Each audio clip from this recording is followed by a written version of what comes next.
नमस्कार, आपण पाहत आहात बहुजन हिताय न्यूज, जनसामान्यांचा बुलंद आवाज। राजवंशाच्या नजरेने त्या ठिकाणी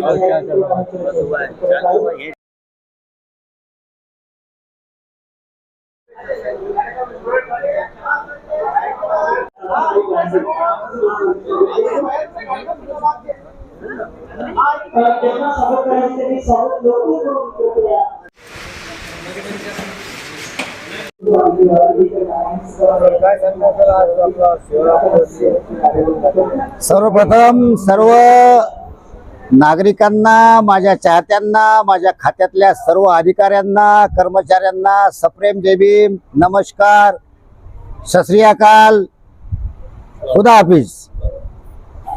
यासाठी म्हणतो मी सर्व जनतेवर कुठल्याही धर्माचा असो, जातीचा असो प्रेम केलेला आहे।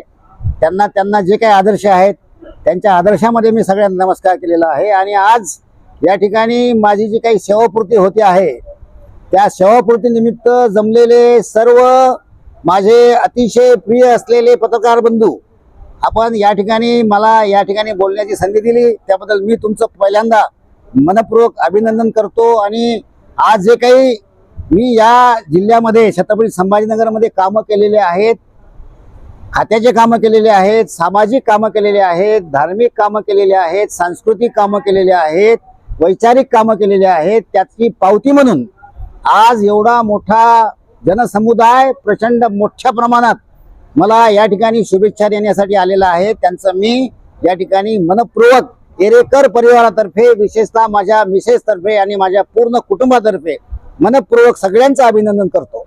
सम्राट अशोकांनी 84,000 स्तूप देशामध्ये उभे केले। आपण 84 बुद्धविहार शहरामध्ये, औरंगाबादच्या परिसरामध्ये उभे केलेले आहेत। या संदर्भात आपली काय भावना आहे? योगायोगानं माझं नाव अशोक आहे आणि सम्राट अशोका तुम्हाला माहित आहे अशोक खंडामधला सर्वात मोठा आणि बुद्ध राजा होऊन गेलेला आहे आणि चक्रवर्ती सम्राट होऊन गेलेला आहे। त्याच्यानंतर दुसरा चक्रवर्ती सम्राट झालेला नाही। त्या राजाचं, या महान राजाचं नाव माझं असल्यामुळे मला प्रेरणा मिळाली की त्यांनी 84,000 विहार बांधले होते।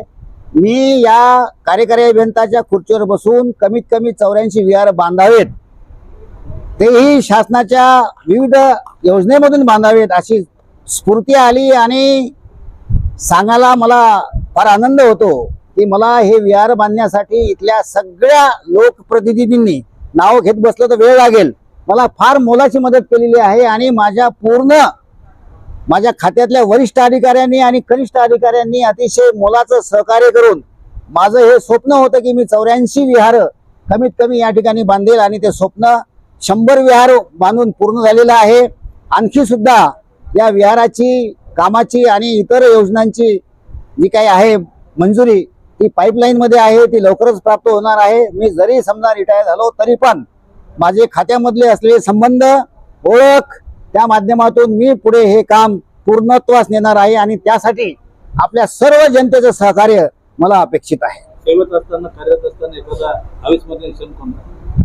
अविस्मरणीय क्षण सांगता येईल की जी 22 वर्षापासून जी रखडलेली केस होती लेबर कॉलनी निष्कासित करण्याची, अनेक अधिकाऱ्यांनी ते काढण्याचा प्रयत्न केला पण त्यांना यश आलं नाही। परंतु बाबासाहेब आणि बुद्धांच्या विचाराला प्रेरणा घेऊन ज्यांनी महामानवाची आपल्या जीवनामध्ये सतत सातत्याने सेवा केलेली आहे त्यांच्या विचाराप्रती आम्ही कृतज्ञ राहिलेलो आहोत। अशा या विचारामुळं मला हे जे काही अवघड काम आहे ते करता आलं आणि एक ध्येय, हिंमत माझ्यामध्ये आली आणि ती बुद्धाप्रती मी समर्पित करतो, डॉक्टर बाबासाहेबांप्रती समर्पित करतो। आणि हे 14 एकर जमीन जी शासनाची आहे, जवळपास तिची आज जर किंमत पाहाल मार्केटनुसार तर 2000 कोटीची आहे, ती मी निष्कासित करून त्या ठिकाणी ती जागा मोकळी केली। आणि पुढे त्या ठिकाणी आपलं तुम्हाला माहित आहे की आपल्या मराठवाड्याची राजधानी छत्रपती संभाजीनगर आहे आणि या संभाजीनगरचा मी नागरिक आहे, नंतर कार्यकारी अभियंता होतो। मला त्या ठिकाणी नवीन इमारत जी आपली कलेक्टर ऑफिस असेल किंवा कॅबिनेट, या ठिकाणी आपले मंत्रिमंडळाची बैठक होते त्यासाठी कॅबिनेट हॉल त्या ठिकाणी केलेला आहे। आणि तुम्हाला पाहून पूर्ण झाल्यानंतर आश्चर्य वाटेल की ही जी काही नवीन इमारत होणार आहे ही दुसरं तिसरं काही नाही तर ते वेरूळ आणि अजिंठ्याचं एक सार्थ रूप असेल याचा मी प्रयत्न केलेला आहे आणि त्याचं सार्थ रूप तुम्ही पाहून खुश व्हाल। आणि मला आणि माझ्या परिवाराला आणि सगळ्यांना या जी काय प्रेरणा मिळालेली आहे ते बुद्ध आणि बाबासाहेबांच्या आशीर्वादाने प्रेरणेने मिळालेलं आहे. उर्वरित आयुष्य आपण कसं बाबासाहेबांच्या चळवळीमध्ये की बुद्धाच्या धम्मामध्ये कशा पद्धतीने व्यतीत करणार आहे? चळवळ करताना आपल्याला माहीत आहे की चळवळीसाठी आपल्याला एकी करावी लागते. आपल्या धम्मामध्ये आपल्या लोकांमध्ये एकी नाही आहे. आपण बघता डोक्याला जेवढे केस आहेत तेवढे पक्ष आहेत. या सर्व केसांना डोक्यामध्ये एकत्र करावं लागेल आणि ते जे काही रसायन आहे ते बुद्ध धम्माचं असेल. धम्माची कास धरावी लागेल, सगळ्यांना एकत्र करावं लागेल आणि त्यानंतर आम्हाला संघर्ष करावा लागणार आहे. आणि हा संघर्ष मी जीवनाच्या शेवटच्या श्वासापर्यंत करणार आहे, धार्मिक स्वरूपातून, सामाजिक स्वरूपातून. आणि जर समजा वेळ आली आणि तसा जर मला माझ्या समाजाने चान्स दिला तर राजकीय स्वरूपात सुद्धा करण्याचा प्रयत्न करणार आहे. बडकल गेट येथील डॉक्टर बाबासाहेब आंबेडकरांचं स्मारक असो आणि टीव्ही सेंटरमधलं छत्रपती संभाजी महाराजांचं स्मारक असो, ते वाटत नाही का तुम्हाला कार्यकाळामध्ये अर्धवट राहिलं नाही? याच्यामध्ये सांगण्याचा विशेष असा भाग आहे की डॉक्टर बाबासाहेब आंबेडकरांचा जो पुतळा होता बडकल गेटचा, तो ऐतिहासिक पुतळा होता. तो पुतळा काढण्यासाठी मी जी काही हिंमत दाखवली इतर कुठलाही अधिकारी ती करू शकत नव्हता. त्यासाठी मला जे काही सहकार्य माझ्या छत्रपती संभाजीनगर वासियांच्या माझ्या समाजाच्या लोकांनी जे दिलं त्याबद्दल मी प्रथमतः सगळ्यांचा ऋणी आहे. अतिशय अविस्मरणीय असा तो पुतळा आहे. नुसता पुतळा नाही तर ते सजावट आहे आणि संसद भवन त्या ठिकाणी प्रतिकृती निर्माण होणार आहे. आणि त्या संसद भवनवर डॉक्टर बाबासाहेब आंबेडकरांचा पुतळा आणि त्यांच्या हातामध्ये संविधान असणार आहे. आणि बाबासाहेबांनी सांगितल्याप्रमाणे संविधानामध्ये म्हणजे आपल्याला जायचंय संसदेमध्ये आणि ती काबीज करायची आहे. आणि बाबासाहेबांनी सांगितलेली मन सगळे विसरतात. जा घराघरात लिहा की आम्हाला या देशाची शासनकर्ती जमात बनायचं आहे. हे स्वप्न जे बाबासाहेबांचं आहे ते माझ्या परीनं का होईना, मी थोडंसं का होईना त्या ठिकाणी योगदान देणार आहे आणि पूर्ण करण्याचा प्रयत्न करणार आहे.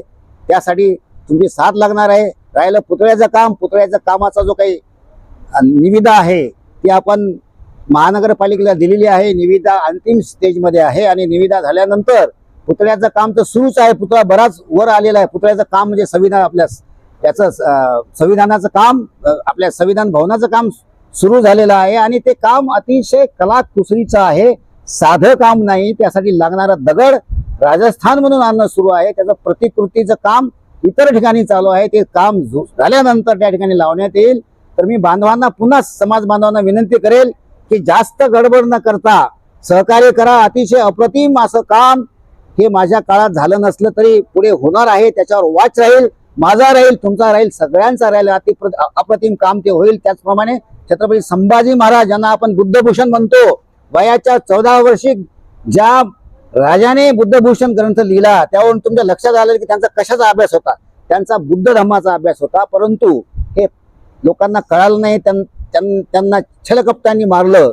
अशा या राजाला मी प्रथम मानवंदना देतो. आणि त्यांचा सुद्धा पुतळा आणि तिथले जे काही चौक आहे तो अतिशय सुंदर होईल. त्याला सुद्धा चांगला स्पीड आलेला आहे. सांगायचं म्हणजे डॉक्टर बाबासाहेब आंबेडकरांनी जे या ठिकाणी नागशेन वन निर्माण केलेलं आहे त्या ठिकाणी नागशेन परिसरामध्ये महाविहार म्हणजे मी म्हणेल की नागपूरची प्रतिदीक्षाभूमी हा प्रकल्प मी शासनाकडे सबमिट केलेला आहे, सादर केलेला आहे. आणि या जिल्ह्याचे पालकमंत्री आयुष्यमान आमचे बंधू संजयजी शिरसाट यांना विनंती सुद्धा केलेली आहे की हा प्रकल्प आपण मंजूर करावा. आणि मला खात्री आहे की आमच्या जिल्ह्याचे पालकमंत्री आम्हाला सर्वांना त्यांचं भूषण आहे, त्यांच्याकडनं हा प्रकल्प मंजूर होईल. कारण की ते समाज कल्याणचे मंत्री आहेत आणि त्याचबरोबर पालकमंत्री सुद्धा आहेत. हा प्रकल्प मंजूर होईल आणि मंजूर झाल्यानंतर तो नावारूपास येईल. आणि बाबासाहेबांना या नागशेन परिसरामध्ये महाविहार निर्माण करायचं होतं.